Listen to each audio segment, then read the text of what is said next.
হনুমান হনুমান ছিলেন আজন্ম ব্রহ্মচারী, কিন্তু তবুও রামায়ণে এক রহস্যজনক চরিত্রের জন্ম হয়, যিনি দাবি করেন, আমি হচ্ছি হনুমানের পুত্র, আমার নাম মকরধ্বজ।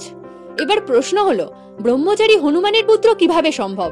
এই ভিডিওটিকে শেষ পর্যন্ত দেখুন, আশা করছি অবশ্যই এই প্রশ্নের উত্তর পাবেন। রামায়ণ মতে মাতা সীতাকে প্রথম খুঁজে পেয়েছিলেন এই বীর হনুমান। এই হনুমান মাতা সীতার সাথে দেখা করার পর রাবণকে জব্দ করার জন্য পুরো লঙ্কায় আগুন লাগিয়ে দিয়েছিলেন নিজের লেজের মাধ্যমে।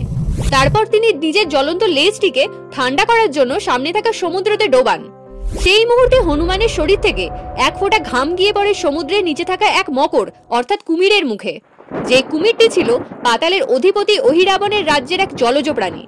যেই কুমিরের গর্ভেই জন্ম নিয়েছিল এই মকরধ্বজ।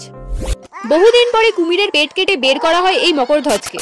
মকরধ্বজকে লালন পালন করেন অহিরাবণ, যিনি ছিলেন রাবণের পুত্রদের মধ্যেই একজন, আর পাতাল রাজ্যের রাজ্যত্বকারী এক রাক্ষস রাজা। মকরধ্বজ যখন বড় হলেন তখন তার মধ্যে বিশাল শক্তি, বীর্য দেখে অহিরাবণ তাকে তার রাজ্যের দ্বার পাহারা দেওয়ার দায়িত্ব দিয়েছিলেন, এবং তার এই শক্তি দেখে মকরধ্বজ নামটাও তিনিই দিয়েছিলেন। লঙ্কায় রাম ও রাবণের মধ্যে তীব্র যুদ্ধ চলাকালীন রাবণ বুঝতে পারেন রামের শক্তি ছিল অপরিহার্য, রামকে পরাজিত করা সম্ভব নয়। তখন তিনি এক পরিকল্পনা করেন। তিনি তারই এক পুত্র অহিরাবণ, যিনি ছিলেন পাতাল রাজ্যের রাজা ও একজন শক্তিশালী তান্ত্রিক, তাকে আহ্বান জানান।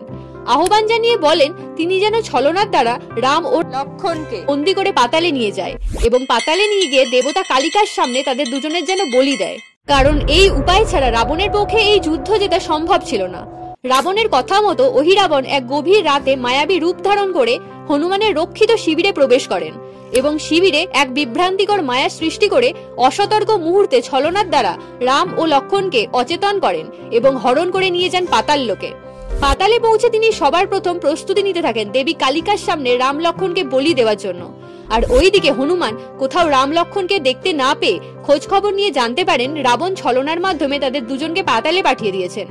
হনুমান একটুও সময় ব্যর্থ না করে দ্রুত রাম লক্ষণকে উদ্ধারের জন্য পাতালে প্রবেশ করেন। কিন্তু পাতালে পৌঁছে পাতালের দ্বারে গিয়ে দেখেন এক বিচিত্র রকমের প্রাণী দ্বার আটকে দাঁড়িয়ে আছেন, যার অর্ধেক হচ্ছে কুমির আর অর্ধেক বানরের শরীর। হনুমান তার কাছে যান এবং অনুরোধ করেন তাকে যেন ভিতরে প্রবেশ করতে দেওয়া হয়, কিন্তু প্রাণীটি জানান তিনি রাজা অহিরাবণের দ্বার রক্ষক। অহিরাবণের অনুমতি ছাড়া তিনি কখনোই কাউকে দ্বারে প্রবেশ করতে দিতে পারবেন না। তা শুনে হনুমান ভীষণভাবে রেগে যান এবং রাম ও লক্ষণকে উদ্ধারের জন্য সেই প্রাণীটির সাথে যুদ্ধ শুরু করেন। দুই বীর যোদ্ধার মধ্যে ভীষণভাবে যুদ্ধ হয়, আর শেষ পর্যন্ত পরাজিত হন মকরধ্বজ। যুদ্ধের পরে হনুমান ভীষণভাবে অবাক হন আর ভাবেন, কে এই বিচিত্র প্রাণীটা, যার শরীরে এত ক্ষমতা, যাকে পরাজিত করাটা তার কাছেও কঠিন হয়ে পড়েছিল। তখন তিনি সেই প্রাণীটিকে প্রশ্ন করেন, তুমি কে, তোমার পরিচয় দাও। তখন এই বিচিত্র প্রাণীটি নিজের বীর হনুমানের পুত্র মকরধ্বজ বলে পরিচয় দেন। পরিচয় শুনে হনুমান ভীষণভাবে মজা পান এবং হেসে বলেন তিনিই হলেন হনুমান, কিন্তু তার পুত্র সে হতে পারে না, কারণ সে জন্ম থেকেই ব্রহ্মচারী। এই কথা শুনে মকরধ্বজ বলেন তিনিই তার পিতা, আর সমস্ত ঘটনা মনে করার জন্য চোখ বন্ধ করতে বলেন। মকরধ্বজের কথা শুনে তিনি যখন চোখ বন্ধ করে ধ্যানে বসেন, তখন তার চোখের সামনে সমস্ত ঘটনাগুলো দৃশ্যমান হয়, আর বুঝতে পারেন সত্যি এই মকরধ্বজই হলেন তারই পুত্র। সত্যিটা জানতে পেরে হনুমান তাকে আশীর্বাদ দেন এবং বলেন সে তার সন্তান হিসেবে গর্বের বিষয়। তারপর মকরধ্বজ হনুমানকে পাতালপুরীতে প্রবেশ করতে দেন। প্রবেশ করে সবার প্রথম হনুমান রাবণের মতোই শক্তিশালী অহিরাবণকে বধ করেন আর রাম ও লক্ষণকে উদ্ধার করেন। উদ্ধারের পর হনুমান রামকে সমস্ত ব্যাপারটা বলেন, আর এটাও বলেন এটা তার অজান্তেই ঘটেছে, কিন্তু আজ সে গর্বিত যে এমন এক ধর্মনিষ্ঠ পুত্রের জনক সে হতে পেরেছে। সমস্তটা শুনে রামও খুশি হন এবং মকরধ্বজকে বলেন, তুমি শুধু আমার ভক্তের পুত্র নও, তুমি সত্যিকারের এক যোদ্ধা, যে কর্তব্য ও বীরত্ব একসঙ্গে ধারণ করেন। তখন রাম সেই মকরধ্বজকে আশীর্বাদ দেন যে সেই হবে এই পাতালপুরীর পরবর্তী রাজা। এই গল্প প্রমাণ করে ঈশ্বরের ইচ্ছায় কোনো কিছুই অসম্ভব নয়। ব্রহ্মচারী হয়েও হনুমান এক অলৌকিক উপায়ে পিতৃত্ব লাভ করেন, আর সেই পুত্র মকরধ্বজ পরবর্তীতে হনুমানের মতোই সাহসী ও ধার্মিক এক যোদ্ধা হয়ে ওঠেন। আজকে আপনাদের সামনে যে কাহিনীটা তুলে ধরলাম, এটা কিন্তু বাল্মীকির লেখা রামায়ণে অথবা তুলসীদাসের রামচরিত মানসে উল্লেখ নেই। এটির উল্লেখ পাওয়া যায় আনন্দ রামায়ণে।